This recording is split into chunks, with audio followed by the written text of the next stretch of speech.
എല്ലാ തെരഞ്ഞെടുപ്പ് കാലത്തും കോൺഗ്രസ് കേട്ടുപഴകിയ വിമർശനമാണ് സ്ഥാനാർത്ഥി നിർണയത്തിലെ കല്ലുകടികൾ. മറ്റു മുന്നണികളെല്ലാം സ്ഥാനാർത്ഥികളെ പ്രഖ്യാപിച്ചാലും കോൺഗ്രസ് പലപ്പോഴും അടിയും ബഹളവും ഒക്കെയായി ഇത് വൈകാറാണ് പതിവ്.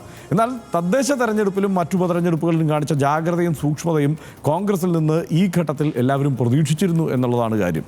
ചരടി വഴികളുടെയും അധികാരത്തിനായുള്ള തർക്കങ്ങളുടെയും കോൺഗ്രസിൻ്റെ ആ പഴയ കാലം അവസാനിച്ചു എന്ന് തദ്ദേശ തെരഞ്ഞെടുപ്പ് കാലത്തെങ്കിലും മലയാളികൾ വിശ്വസിച്ചു പോയി എന്നതും വാസ്തവമാണ്.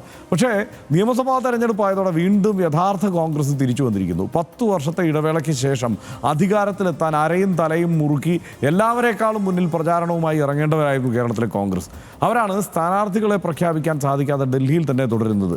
പണ്ട് നിയമസഭാ തെരഞ്ഞെടുപ്പ് പ്രഖ്യാപിച്ചാൽ ഡൽഹിയിൽ മുറിയിട്ടാറില്ലെന്നും ഇപ്പോൾ അതൊന്നും ഇല്ലല്ലോ എന്നുമായിരുന്നു കഴിഞ്ഞ ദിവസം കെ മുരളീധരൻ്റെ രസകരമായ ഒരു പരാമർശം. പക്ഷേ സീറ്റ് ഉറപ്പിക്കാനായി ഇപ്പോഴും നേതാക്കൾ ഡൽഹിയിൽ തുടരുകയാണ്. അതിനിടെ ചെറുപ്പക്കാർക്ക് അധികം സീറ്റ് നൽകുന്നില്ല എന്നൊക്കെ അറിഞ്ഞതോടെ യൂത്ത് കോൺഗ്രസും KSU ഒക്കെ അതൃപ്തിയിലാണ്.